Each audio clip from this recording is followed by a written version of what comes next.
Hi everyone, my name is Shubham. Welcome back Bela classes. तो आज हम लोग को पढ़ना है क्या भाई? आज हम लोग डाइपोल का जो इलेक्ट्रिक पोटेंशियल होता है उसके बारे में हम लोग स्टडी करने वाले हैं। हालांकि आप लोगों ने प्रीवियस क्लास में पढ़ा होगा डाइपोल क्या होता है और डाइपोल से रिलेटेड उसके इलेक्ट्रिक फील्ड वगैरह के बारे में हम लोग ने पढ़ा था। तो आइए देखते हैं पोटेंशियल के बारे में क्या चीजें होती हैं। इलेक्ट्रिक पोटेंशियल समझिएगा, इलेक्ट्रिक पोटेंशियल में क्या चीजें हैं। मान लेते हैं डाइपोल दिया है, ये पॉइंट ए है और ये पॉइंट बी है। तो पॉइंट ए और बी के अकॉर्डिंग, ये जनरल केस में बता रहा हूं आपको। अब यहां पे जो वैल्यू आएगा, यहां से हम लोग एक्सियल और इक्वेटोरियल आसानी से फाइंड आउट कर सकते हैं। तो ये जनरल केस हम लोग समझेंगे क्या होता है भाई। यहां पे आपका दिया है, आपका पॉइंट ए है, पॉइंट ए पे कौन एग्जिस्ट कर रहा है? Minus charge. और बी पे कौन है? बी पे है आपका प्लस चार्ज। पॉइंट पी पे आपको इसका इलेक्ट्रिक पोटेंशियल फाइंड आउट करना है। तो देखिएगा क्या चीजें दी हैं। Let us take the origin at centre. Centre कहां है भाई? ये है, इसका सेंटर है, इसको ओरिजिन मान लेते हैं। ऑफ डाइपोल, किसका? डाइपोल का। ठीक है। Now we have to calculate electric potential at point P. अब हम लोग क्या फाइंड आउट करना है भाई? पॉइंट पी पे इलेक्ट्रिक पोटेंशियल हम लोगों को फाइंड आउट करना है। जो ओपी का वैल्यू क्या दिया है भाई? वेक्टर आर दिया है। और एंगल यहां पे दिया है O P B. O angle O देखिएगा, ओ यहां पे पी ओ बी, मतलब यहां पे वैल्यू है थीटा। ठीक है। अब यहां पे देखिएगा, let the distance distance from A and B. Distance क्या है? ए से बी का, टू ए है, इस टू ए। ठीक है। ठीक है। अब यहां से लेंगे बी पॉइंट से, पॉइंट बी से इसका डिस्टेंस क्या होगा? R2 है, किसका? पॉइंट P का।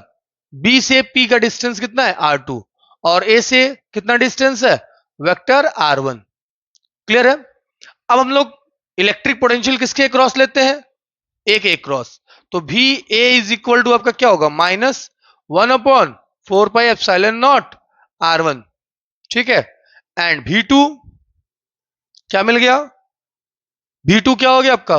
+Q/4πε0 R2। क्लियर है यहां तक? कोई डाउट नहीं है? अब इसके बाद देखिएगा, दोनों को हम लोग क्या करते हैं? ऐड कर लेते हैं। Total, therefore total electric potential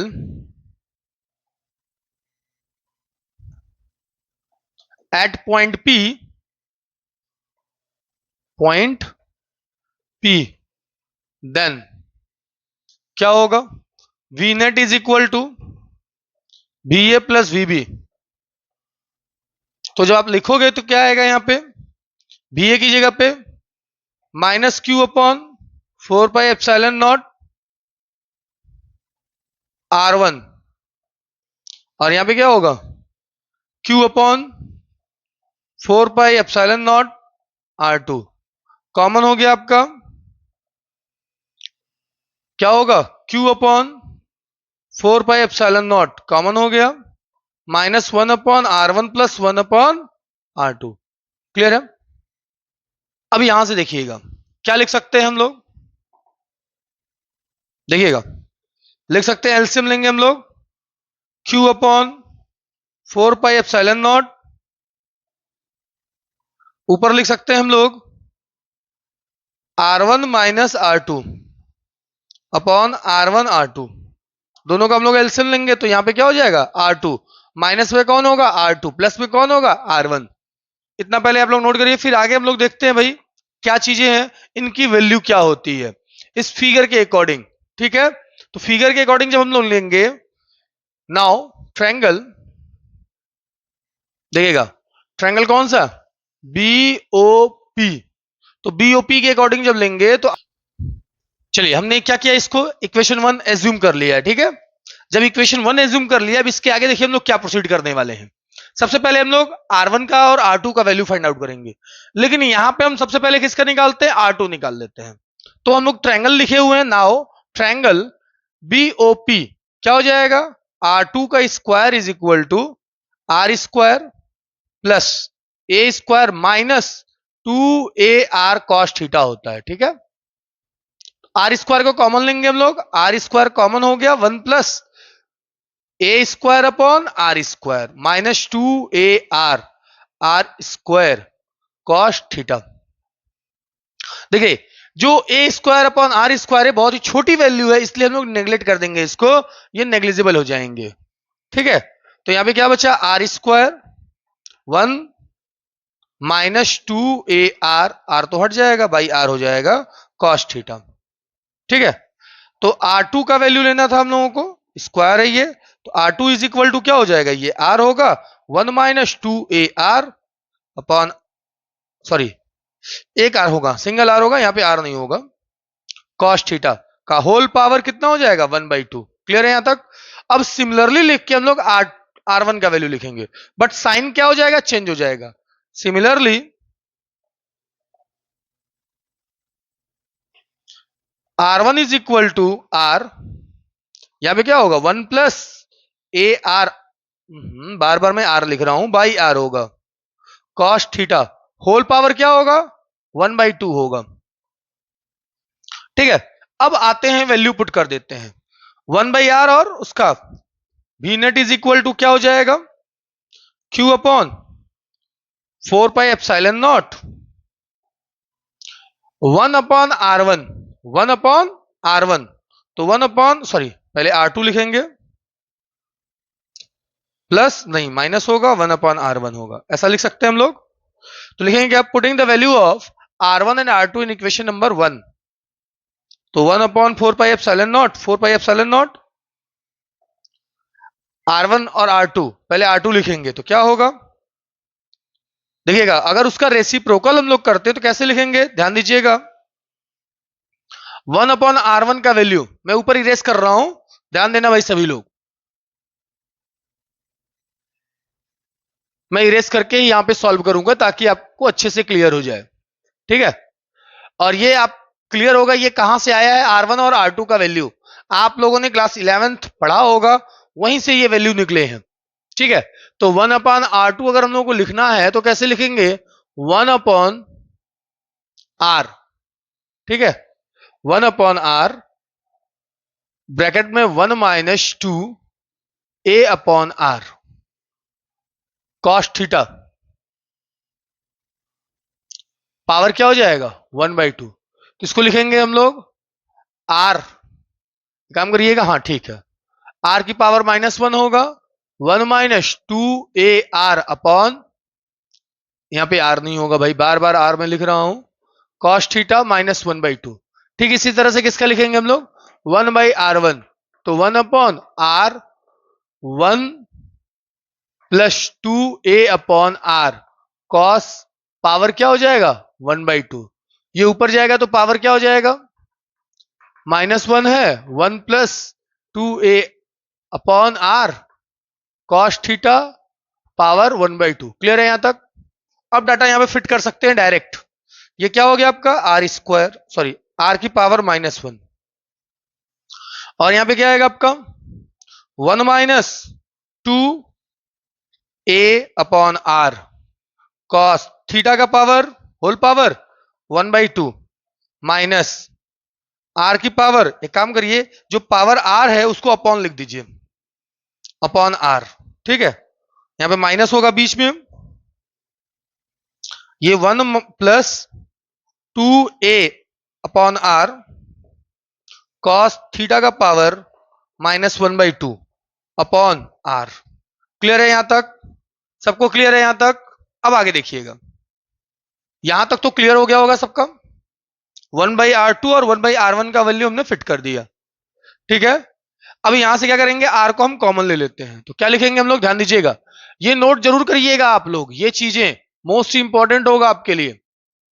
ठीक है, अब इसके आगे देखिएगा हम लोग क्या करने वाले हैं, यहां पे मैं बता दूं V net is equal to हम लोग लिखने वाले हैं, ठीक है, Q upon 4 pi epsilon nought R, और यहां क्या होगा, यूजिंग बायनोमियल थ्योरम, क्या यूज करेंगे हम लोग, बायनोमियल थ्योरम का यूज करने वाले हैं, तो 1 प्लस, ये क्या हो जाएगा माइनस है ना, ये माइनस आएगा आगे तो प्लस हो जाएगा, 2a/r cos थीटा, ठीक है, minus 1 - 1/2 into 2a/r cos theta, ठीक है।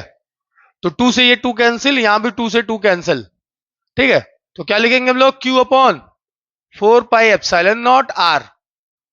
अब ये 1 + a/r cos थीटा माइनस, और ये हो जाएगा प्लस a/r cos थीटा। यहां तक तो सबको क्लियर हो गया होगा, क्लियर हो गया होगा। चलिए अब आगे देखिएगा, अब आगे देखिएगा हम लोग क्या करने वाले हैं। यहां हम लोग लिखेंगे Q/4πε0r, 1 से 1 कैंसिल, तो यहां क्या बन गया आपका, देखिएगा 2a/r cos थीटा। ये दोनों r मिलके क्या हो जाएंगे भाई, ये देखिएगा 1/4πε0 लिख सकते हैं, 2qa cos थीटा/r²। होगा यहां तक। अब देखिएगा ये आपका क्या मिल गया, ये जो है टोटल आपको भी नेट मिल चुका है। क्या मिल चुका है, भी नेट, भी नेट क्लियर है। भी net is equal to 1/4πε0 p cos थीटा/r², क्लियर है। ये आप लोग नोट करेंगे, ठीक। अब यहां से देखिए इक्वेशन नंबर सेकंड मान लेते हैं, एज्यूम कर लेते हैं। यहां तक सबको क्लियर है, भी नेट आपको समझ में आ गया कैसे आया है, नोट करिए यहां पे। फिर आगे देखिएगा स्पेशल केसेस। अब यहीं पे थीटा की वैल्यू जब पुट करेंगे हम लोग तो एक्सियल मिलेगा, क्या होगा, एक्सियल। और जब थीटा की वैल्यू पुट करेंगे तो इक्विटोरियल होगा। तो एक्सियल दो केसेस में होते हैं, देखिए केस नंबर 1, केस 1, केस 1 में क्या रखेंगे, एक्सियल है आपका, तो एक्सियल में थीटा का वैल्यू 0 हो सकता है या फिर 180 डिग्री भी हो सकता है, ठीक है। तो वैल्यू क्या मिलेगा हम लोगों को, भी net is equal to 1/4πε0 p cos 0/r²। तो क्या होगा, भी नेट किसके लिए, एक्सियल के लिए, क्या होगा 1/4πε0 p/r², ये वैल्यू होगा, ठीक है। अब दूसरा केस क्या आपका आएगा, ये समझ लीजिए, case 2, theta is equal to 90 degree, जिसे हम लोग क्या कहते हैं, इक्विटोरियल, क्या कहते हैं, इक्विटोरियल, ठीक है ना। तो इक्विटोरियल में क्या होगा भाई, भी नेट इज इक्वल टू 1/4πε0। अब देखिएगा cos 90 रख देंगे, क्या रखेंगे, p इंटू cos 90, और cos 90 का वैल्यू आप जानते हो 0 होता है, और 0 से किसी नंबर में प्रोडक्ट करने पे क्या होगा, 0 होगा। तो ये आपका इक्विटोरियल के लिए केसेस होंगे, ठीक है। क्लियर हो गया सबको, नोट कर लीजिए।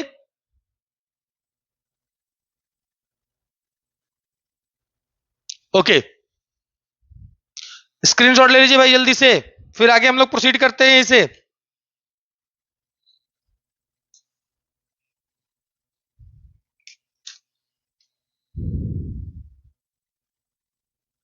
चलिए आज हम लोग पढ़ेंगे फिर इसके आगे इक्विपोटेंशियल सरफेस के बारे में। ध्यान दीजिएगा, इक्विपोटेंशियल सरफेस सबका हो गया। ये देखिए ये जो है आपका वेक्टर रूल यूज हुआ है ज्योमेट्री के फॉर्म में, तब ये फाइंड आउट हुआ है, ठीक है। और इसके बाद जो हमने यहां पे यूज किया है, यहां आप लोग जो देख रहे होंगे इसमें हमने बायनोमियल थ्योरम का यूज किया है, ठीक है। बायनोमियल थ्योरम आप लोगों ने पढ़ा होगा और उसके बारे में समझा होगा।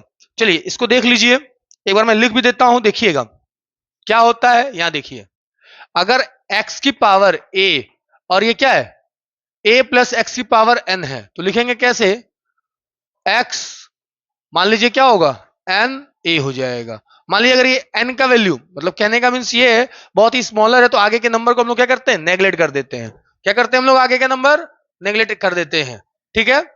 अब इसी तरह से आपका दिया हुआ है आगे अगला पॉइंट, मान लीजिए अगर ये पावर निगेटिव होता तो माइनस में क्या होता आपका, नेगेटिव में वैल्यू आते हैं, ठीक है ना।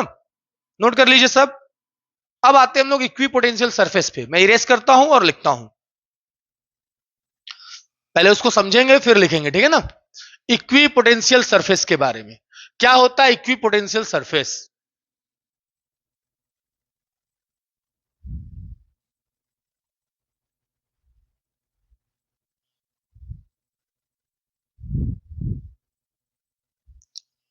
चलिए देखते हैं इक्वी पोटेंशियल सरफेस।